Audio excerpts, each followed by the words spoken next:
Hello everyone, আসসালামু আলাইকুম।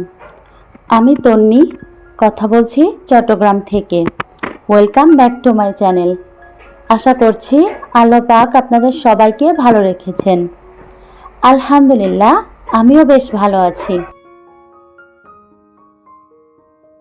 আমার তো ভয়েস ওভার করার জন্য কোনো কিছুই নেই, আমি খালি মুখেই ভয়েস ওভার করি। পাশে যেহেতু একটা স্কুল তৈরির কাজ চলতেছে, তো ওইখানে সারাদিন একটা শব্দ। তারপরে যেহেতু বিমানবন্দর হচ্ছে পাশে, তো ওইখান থেকে প্লেন বিমান এগুলো যাওয়ার যে একটা শব্দ, এই শব্দের জ্বালায় আমি অতিষ্ঠ। আমার কাছে মনে হয় যখন ভয়েস ওভার করি তখন এগুলো মনে হয় আরও বেশি বেশি শোনা যায়। যাই হোক, আজকে নিজেকে একটা স্পেশাল সকাল আমি উপহার দেব বলে ভেবেছি। সংসার আর বাচ্চা পালতে পালতে নিজেকে তো হারিয়েই ফেলি, তো মনে হলো যে না, নিজেকে একটা সকাল উপহার দেওয়া উচিত, যেহেতু আজকে ফ্রি আছি। সকালবেলায় আমি ফার্স্টেই হচ্ছে একটু আপেল সিডার ভিনেগার রেডি করে নিলাম। এটা খেলে অনেকটা উপকার হয়, আপনারা সবাই নিশ্চয়ই জানবেন। আমার মতো যারা একটু মোটা আছেন তারা আপেল সিডার ভিনেগারটা খাওয়ার চেষ্টা করবেন, দেখবেন এটা অনেক হেল্পফুল। পাশাপাশি একটা হাঁসের ডিম সিদ্ধ দিলাম, আর এখন হচ্ছে জারগুলোকে রিফিল করে নিব।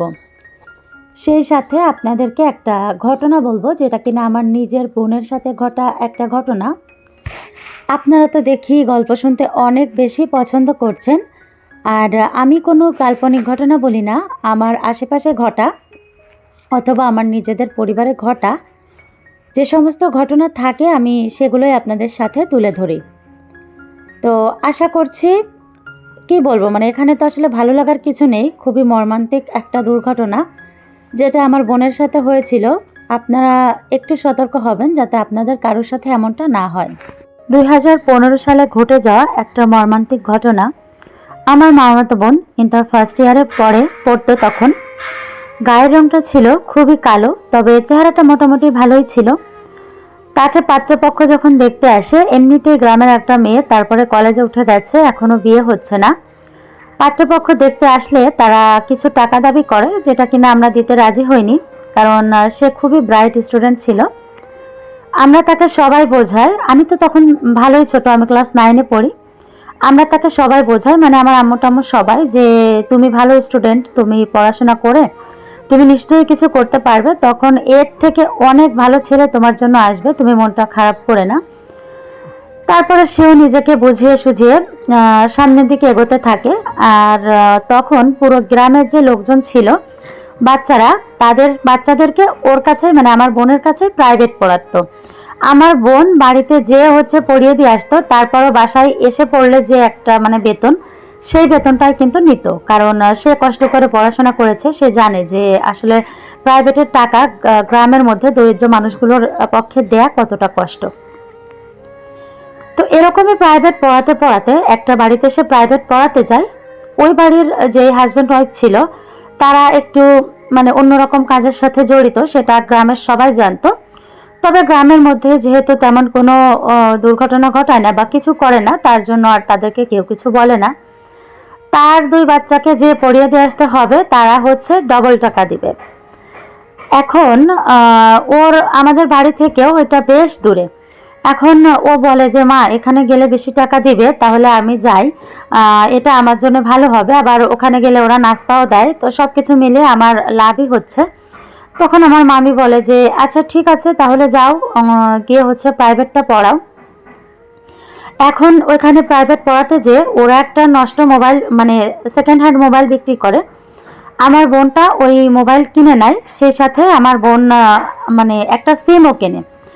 এখন এতটুকু ওর বোঝার মতো ক্ষমতা হয়নি যে কারোর ব্যবহার করা সিম আসলে কিনতে হয় না, আর আমরাও বুঝিনি যে এর পেছনে কত বড় একটা প্ল্যানিং ছিল।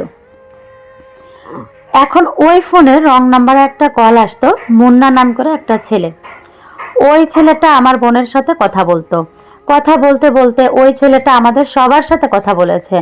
আমাদের কখনো কারোর মনে হয়নি যে ও এত নিকৃষ্ট একটা মানুষ। আমরাও সবাই ওর সাথে কথা বলেছি, ও আমাদের সাথে কথা বলতো। এখন ওই ছেলে একটা সময় যে বলে যে জেসমিন, তোমার বাড়ি থেকে তো আসলে আমাকে মেনে নিবে না, কারণ তোমাদের অবস্থা ভালো, আমার এমন অবস্থা। তারপরে তুমি থাকো নড়াইলে, আমি থাকি রাজশাহী, এত দূর তো মেনে বিয়ে দিবে না।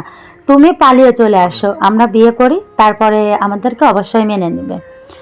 ওর যে তখন ব্রেনের মধ্যে কি হয়েছে, গায়ের রংটা কালো হওয়ার কারণে দেখা যায় যে শুধু বিয়ে ভাঙে। আর এইসব নানান চিন্তা ভাবনা করে ও কি করেছে, ও যে অনেক প্রাইভেট পড়াতো, তো ওর ভালো একটা ইনকাম ছিল, ও সমস্ত টাকা পয়সা নিয়ে আর ওই যে যাদের বাচ্চাদেরকে পড়াতো তাদের বাসায় নাকি একটা একটা করে বই নিয়ে রেখেছে। আমার মামি অশিক্ষিত এবং গ্রামের মানুষ, সেই সাথে সাথে গরু ছাগল গ্রামের মানুষ বোঝে নিত। এগুলা কাজ করতে করতে আমার মামি হচ্ছে যে মানে বুঝতেই পারেনি যে ঘরে একটাও বই নেই। এরপর ওইখান থেকে সে বই টই সবকিছু নিয়ে ওই ছেলের সাথে চলে গেছে।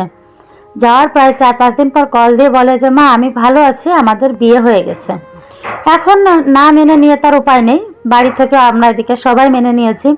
আমার মামি হচ্ছে পিঠা আটা সবকিছু প্রস্তুত করছে, নতুন জামাই নিয়ে মেয়ে আসবে বাড়িতে। সবকিছু মিলিয়ে একটু কষ্ট হলো, 4-5 দিন কোনো খবর নেই, তারপরে বেশ ভালোই কেটেছে। এখন ও আজকে ফোন করে বলে যে আমি ভালো আছি, কারণ আমাদের ফ্যামিলি হচ্ছে পুলিশ ফ্যামিলি। আর ওই ছেলে কি মনে করেছে জানি না, বা ওই ছেলের সাথে যে এই যে যে গ্রামের মধ্যে যে এই মহিলার মানে পরিচয়, হয়তো এই মহিলাকে বাঁচাতে চেয়েছিল যাতে ওই মহিলাকে কেউ সন্দেহ না করে। তো কোন চিন্তা থেকে জানি না ওই ছেলে আমার বোনকে দিয়ে ফোন করাতো, বিভিন্ন টাইমে ফোন করে বলতো যে এখানে যাচ্ছি ওখানে যাচ্ছি, ভালো আছি, আসবো। এই করে করে 15 দিন পার হয়। আর 15 দিন পর একদিন আমার বোনটা আসে। তো সে যেভাবে বাসা থেকে বের হয়েছে বিশ্বাস করেন তার গায়ে কিচ্ছু ছিল না, শুধুমাত্র কয়েকটা হাড্ডি ছাড়া। আর এইভাবে আসার পরে মানে সে একেবারে হাড্ডি সার হয়ে গিয়েছে। একে তো কালো মানুষ, মানে এমন লাগছে তাকে দেখতে। এরপরে আমার মামা মামি জিজ্ঞাসা করছে যে জামাই কোথায়, বলে যে জামাই নেই। আচ্ছা, এটা হচ্ছে অন্য একটা পার্টের ভিডিও, তো আজকে মনে হয় কথাটা শেষ করতে পারবো না। তো একটা কথা বলে রাখি, আমার বোনটার শেষ পরিণতি হয়েছিল মৃত্যু। আমার ফোনে আর কোনো ভিডিও নেই যে সেগুলো অ্যাড করে আপনাদেরকে পুরো কাহিনীটা বলবো। তা এটা শোনার পরে আমার মামি তো তাকে ভালো মতো মাইর দেয়, যে আর গ্রামের মধ্যে আপনারা তো বোঝেনই কি একটা অবস্থা, সব লোকজন এসে ভিড় করে। আমাদেরকেও ফোন দেওয়া হয় যে তোরা আই, মানে আমার আম্মুকে আমার মামা ফোন দেয়, আমরাও যাই। যাওয়ার পরে মানে কি যে একটা অবস্থা।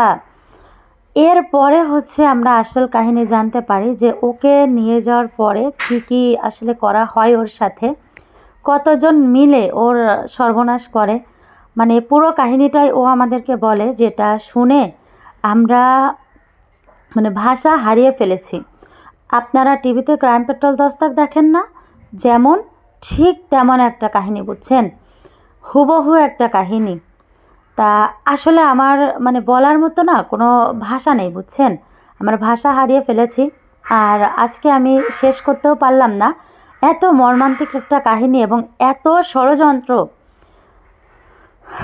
পরের ভিডিওতে আপনাদের সাথে আমি পুরোটাই শেয়ার করব।